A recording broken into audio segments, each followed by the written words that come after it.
Welcome back, everyone, to another episode in Season 5 of Listening to the Voices in Our Heads. My name is Jenna O'Malley. I have a dear friend backstage, and we're going to nerd out together about, well, recipes, motherhood, grandmotherhood, and more. Let's go ahead and talk to my dear friend, Nadja.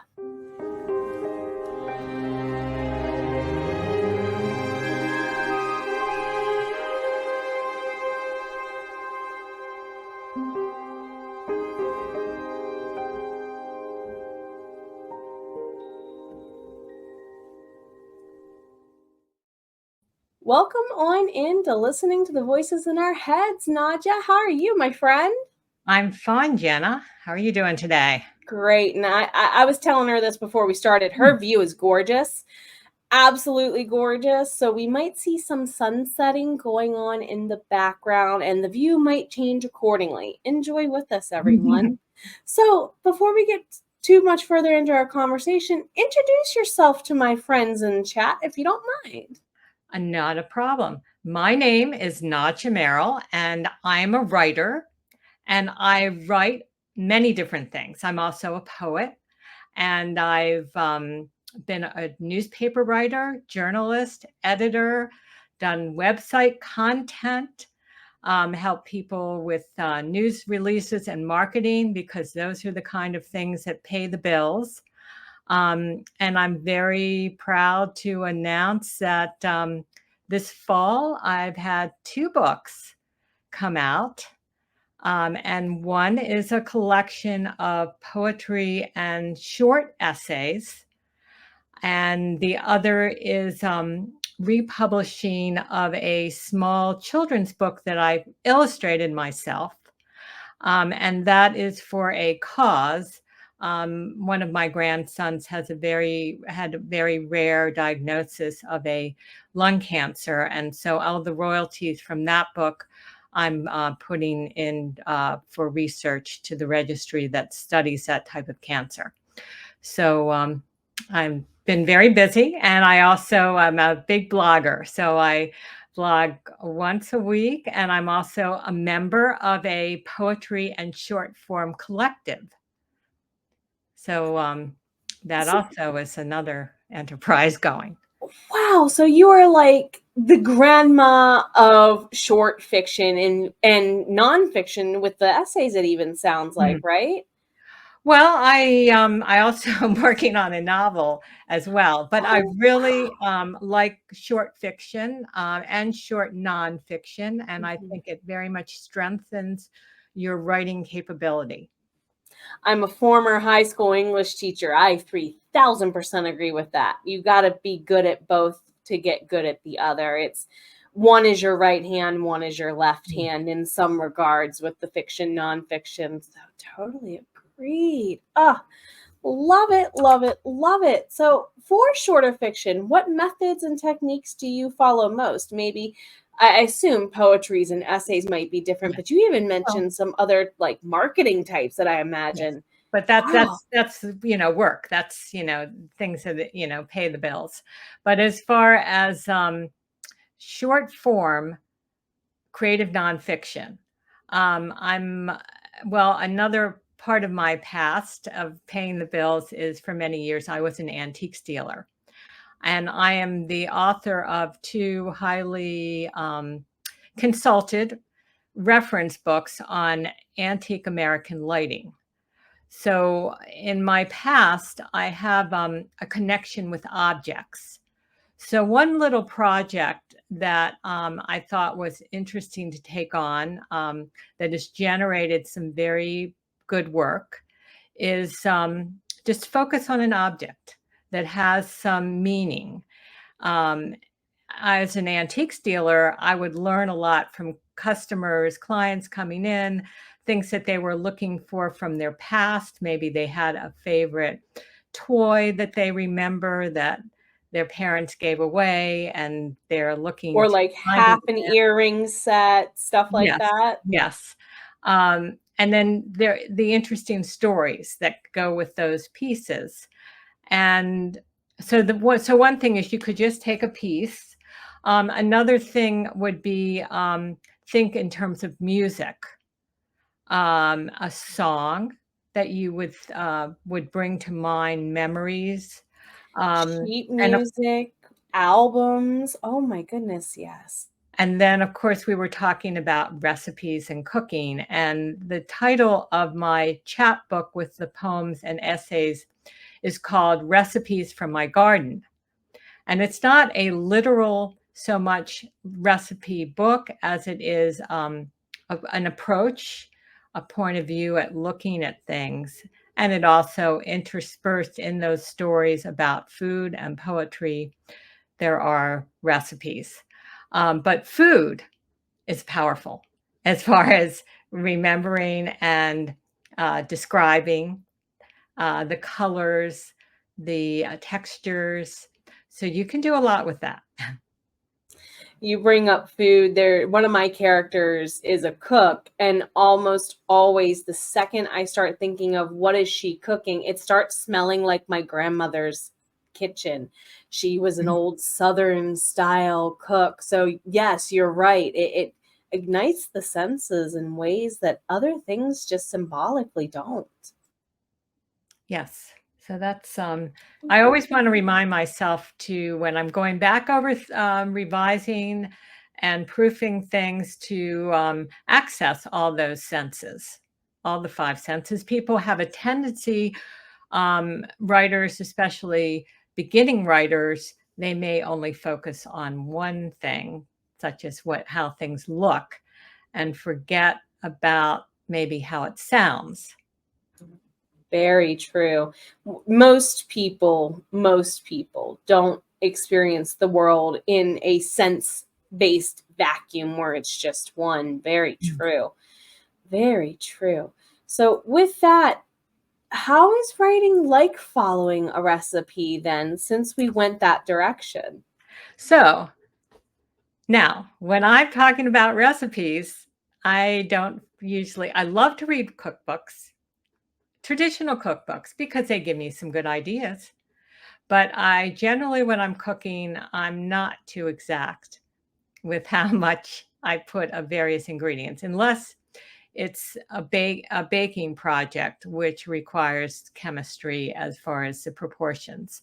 So what I think with the cooking is that, or the recipe is that you need certain ingredients that you want to have. And then you're going to kind of experiment and balance as far as those flavors. I like Have how fun with you point that it. out. Cooking and baking, they're similar. They do a lot of the same things, but baking, you experiment too much, you mess up bigger, it feels like. Mhm. Wow. Did you have more to add on that note? I'm thinking whether I made some little notes here on thinking about this. The senses, the waiting, the tasting.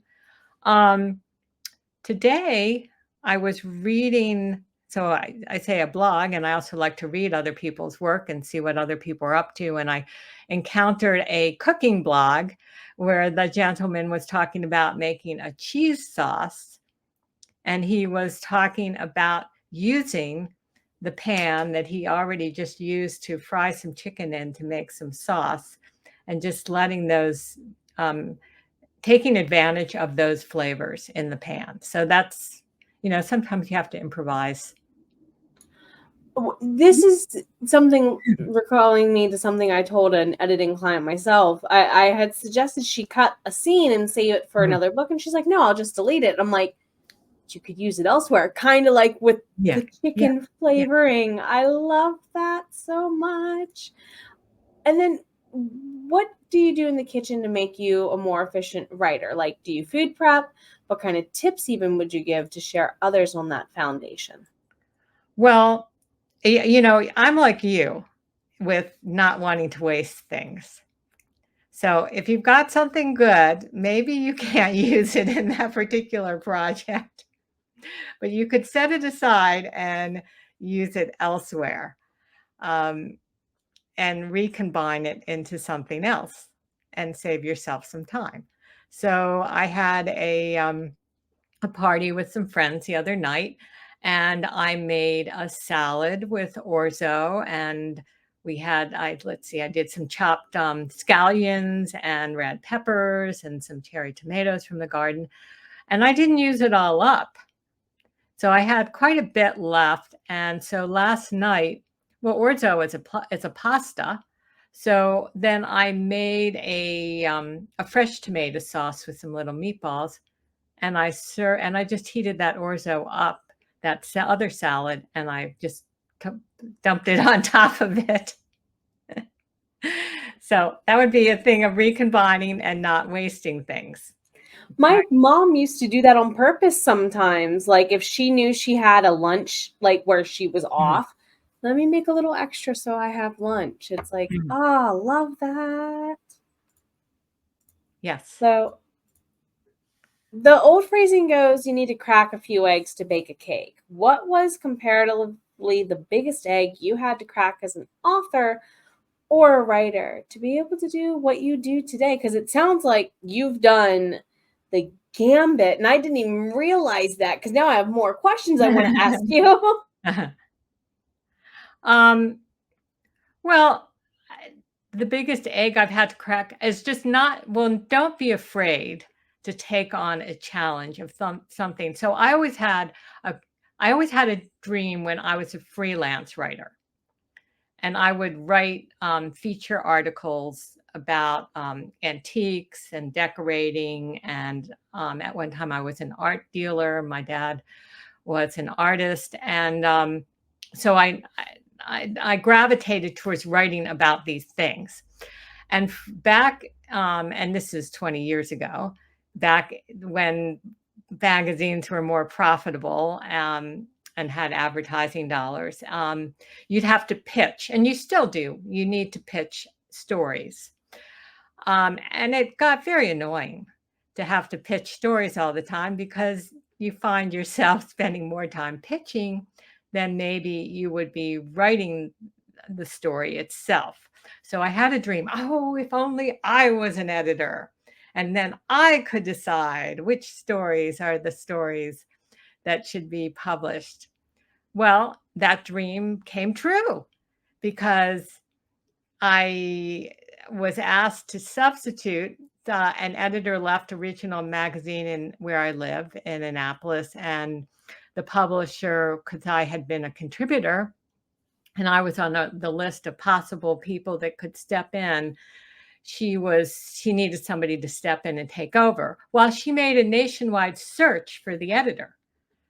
So I didn't know a whole lot as far as how to manage the whole system with the editing and the computer system and everything. And I had to learn all these things very quickly. But my husband was very cooperative with letting me, I had a key to the office, and after dinner, I would run back over there and work just till I got things under my belt. But it was scary initially until I learned it. So I'd say sometimes you think you can't do something, but you can. 3,000% you can. And you mentioned Annapolis. Hello, fellow Marylander. Yeah, nice to meet you. I thought you were from Maryland. So where do you live in Maryland? Divulge where you live in Maryland? I was born in Baltimore, grew up in Cumberland, currently in Washington County, right in between. Yes. So are you still in Maryland currently? Yes, right now I'm in Annapolis, and yes, I'm also a Baltimorean or Morian or whatever. I'm a native of Baltimore.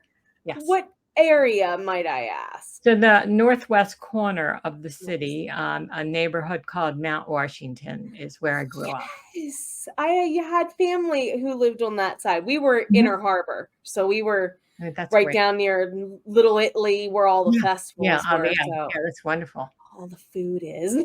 Yeah. No wonder you like food, because if you're from Baltimore, you love food.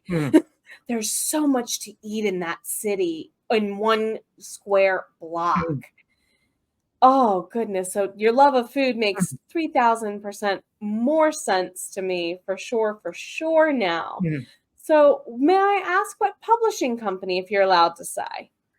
or magazine rather? Oh, the magazine, it still goes on. It's What's Up is what it's, yeah, Really? My What's Up. dad used to read that. My dad was into antiquing and watching the shows on PBS and Mhm. everything. So Mhm. nice. Love it. What attracted you to that commercial writing path? Was it just the love of the antiques in general? Um, Did you fall into it like you did with the editing? oh, well, as I said, I did newspaper work and I wrote for many years. I wrote an antiques column. So the Capital newspaper is very diminished now because it's been taken over by the Baltimore Sun paper. Yeah, it is. But that used to have a Friday magazine, and I wrote a column every week on antiques for them. And I also wrote a column for Victorian Homes magazine. I was the lighting editor. As I said, I wrote, I'm going to just hold up one of these things, as I said, the guide this is one of them on I said reference books. So,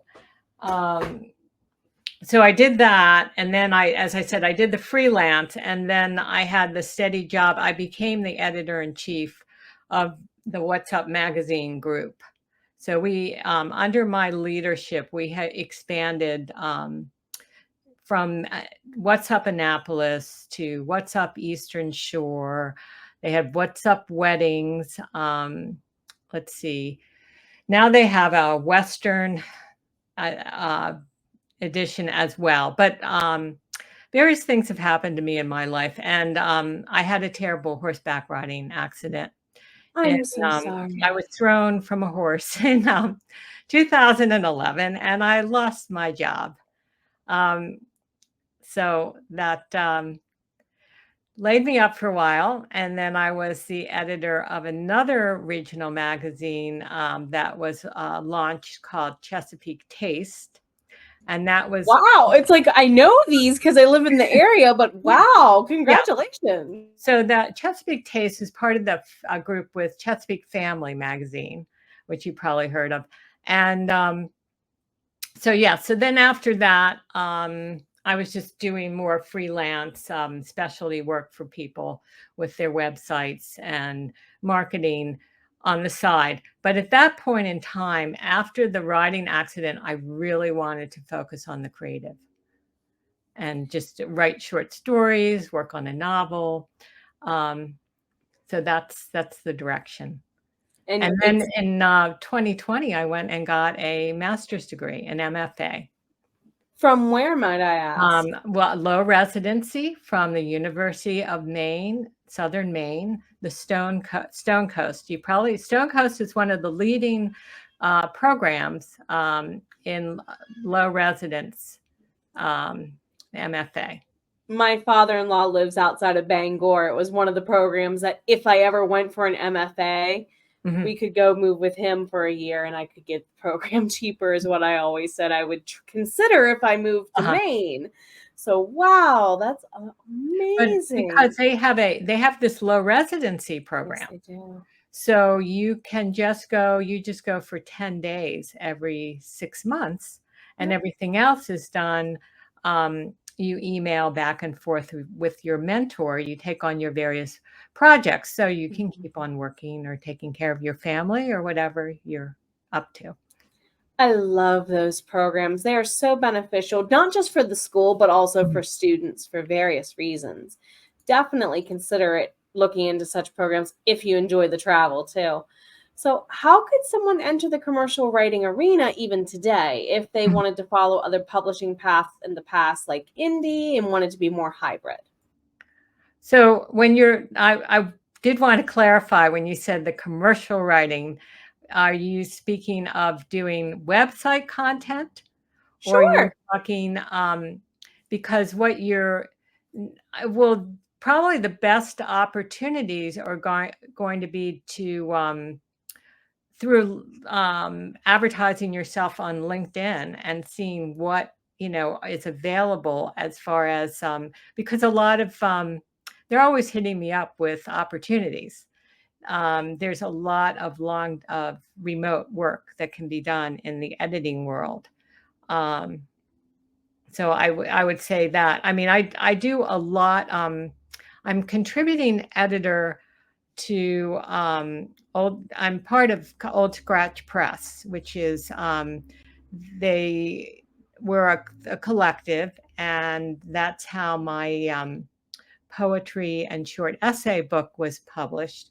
But we're also involved, and this pays nothing, but it's good. Everything is good exposure.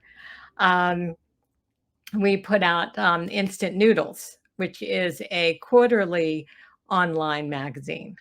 So I'm the creative nonfiction editor. We don't get that much creative nonfiction, but always looking for good pieces. And as I said, the more you get published, the more exposure you have to opportunities. You need some bylines. Yes, yes, very much so. If you're getting into the commercial, the bylines, kind of like in acting, you get your SAG card by doing X, Y, Z. Same thing applies here, it seems. That's some really good advice. I normally don't think of LinkedIn in this realm. As an English teacher, yes, educators and freelance writers about education use that all the time, but that probably is an overlooked resource for some of us. Might want to consider it, friendos. So many of my listeners are parents and authors. We've talked about you're even a grandmom. So how do you balance all the duties of parenthood, spoiling the grandbabies, funding things in honor of those children and grandchildren even? Because you sound quite busy. Well, you make time for what's important in your life. I mean, I'm always thinking and more about various projects and what I'd like to do. So I don't know if that answers your question, but I guess you can interact with your children or your grandchildren and make that part of the experience of writing. One project that I would like to undertake is, and I said I'm a poet, is putting together a poetry collection for children of things that my grandchildren would enjoy. And I've been making them little books, that, just personal for them.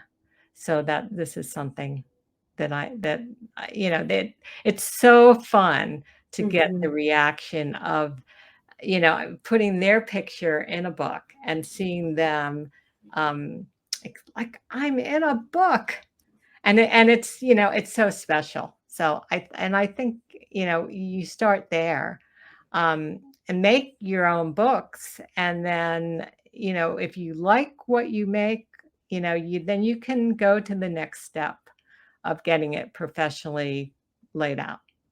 That's fair. That's very fair. Do you think you're influencing any of them to be, because you said your father's even an artist. Do you think that gene is carrying on, so to speak, through the generations?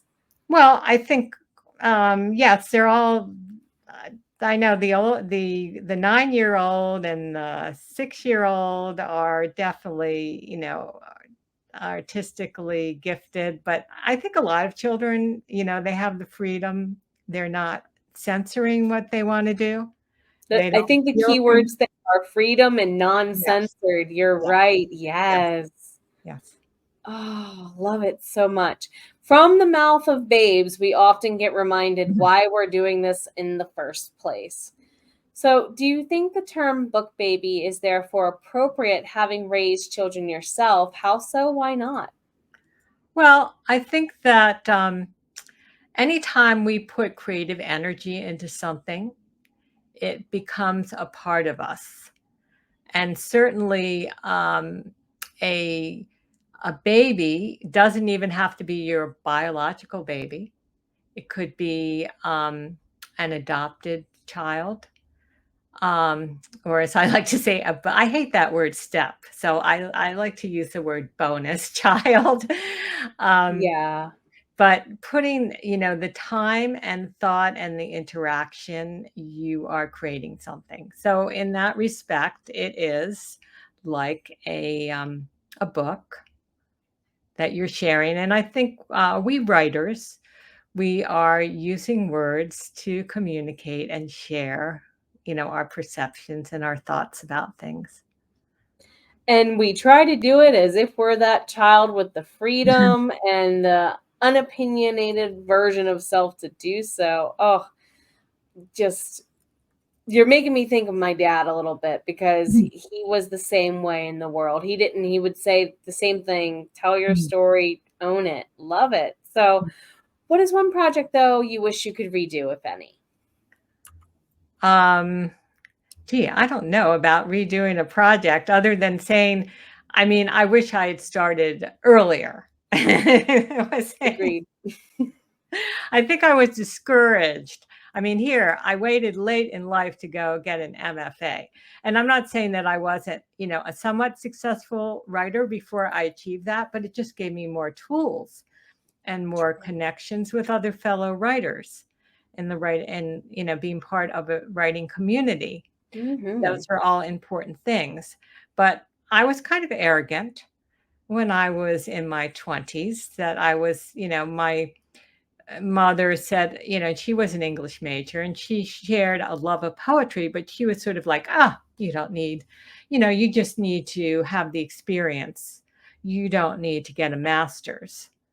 And I, now I say, gee, I should have gone and gotten I that. understand the notion of I wish I had this experience much sooner. 3000% is coming in to apply. I often tell one of my former students who published the stuff he was writing in my class before me and looked at me and said, I'm doing it, why aren't you? It's like, I just wish I'd done this a little bit sooner. So when it comes to inspiring the next generation to hold on to their creativity in a world where we do feel like it doesn't support us to be creative, what advice would you have to impart?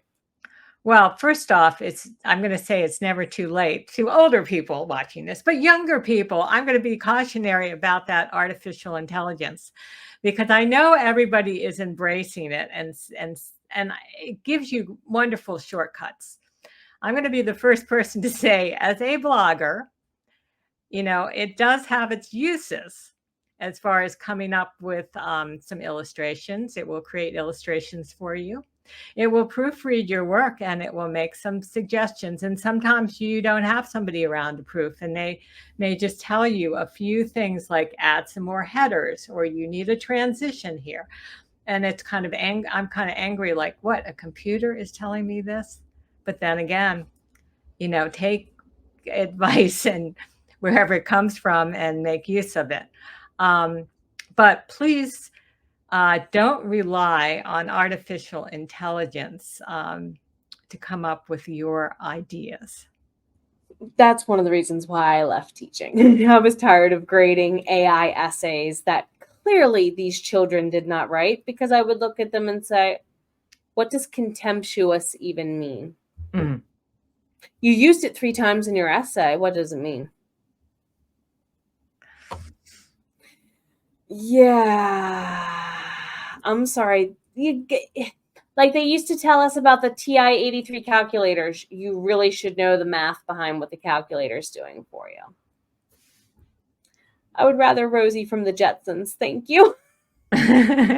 But then and then I understand, the temptation, but then yes, kids get resentful when you challenge them and say, hey, what were you doing here? And they know what they were doing. But yeah, I have to agree. If you're doing this, do it from a source. If you're going to use it, it's okay to use it as a tool. I have zero issue with that.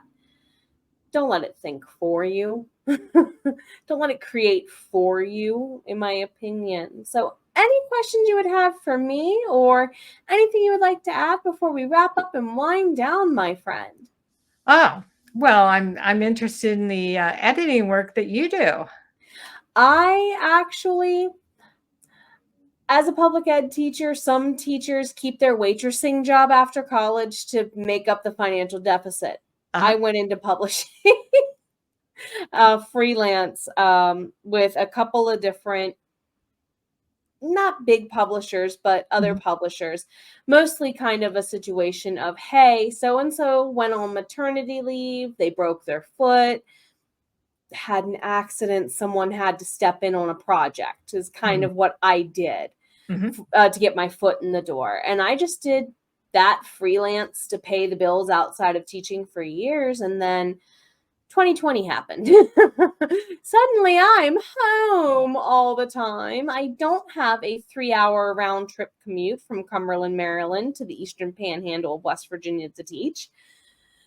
So I decided I'm going to do this for myself. I indie published my books and I teach indie authors how to write books. And not only do I coach them through that in group and one-on-one, but I also do edits for them. And I just started doing that within the last couple of years. And I'm so glad I changed over and left education. There is a teacher shortage. It'll take what I originally went through the Red for Ed strike to be satisfied for me to go back. I guess I thought of something else that people, if they were looking for another commercial thing, would be, I mean, I don't know if you do this, is doing book reviews for Kirkus or Midwest. I did that for a while during 2020, 2021. The greater what I do, not under Jenna O'Malley, my pen name, under the reason why I don't use my legal name is because I have actual articles about education under my legal name, and I edit for like textbook companies and do curriculum editing and stuff like that, which is a whole other kind of editing in and of itself. Yes. Well, it's like they're saying about the antiques and the research, and that's a different kind of writing than 3,000%. So my foray was a roundabout way into writing through being an English teacher.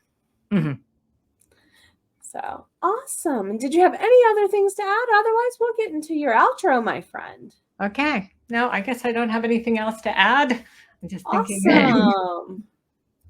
So where can we find you? What books are we looking for out there and about for you? I'm going to hold up this book. And this is my chapbook, and this is published by Old Scratch Press, which is, as I said, it's a collective of 11 poets, short form authors.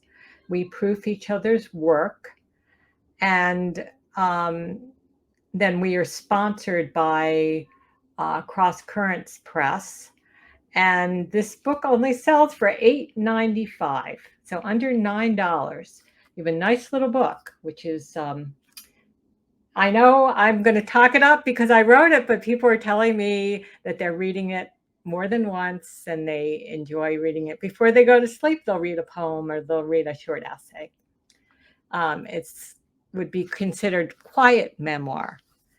And then that's a good time before bed for sure. This is appropriate. This is Who is Santa? So this is my little project, and we're in the holiday season or right after the holiday season. This is about the idea of everyone can be Santa. So this is some of my illustrations. The little advertisement or comments in the back in Who is Santa? Nadja Maril tackles the difficult and perennial question kids have about Santa. How can one Santa be everywhere, giving presents to everyone? And this is available on Amazon. I was just about to ask if that's on Amazon because that is adorable. Yes, that's on Amazon. That is indie, so that's self-published. This one is Old Scratch, so it is also on Amazon, but it is also available by order on Barnes & Noble and other bookstores as well. So if you're looking for something for everyone in the family, there's one for all ages there for sure. thank you, Nadja, for taking this time as a fellow Marylander to sit down and talk about listening to the voices in our heads with me for a little bit. It's been a joy. I hope to have you back again in the future. Okay, I hope to come with another book and another perspective. Okay, Jenna, and I'll be looking for your books. Thank you. Thank you. And above all, everybody, take care of yourself. You know you're worth it.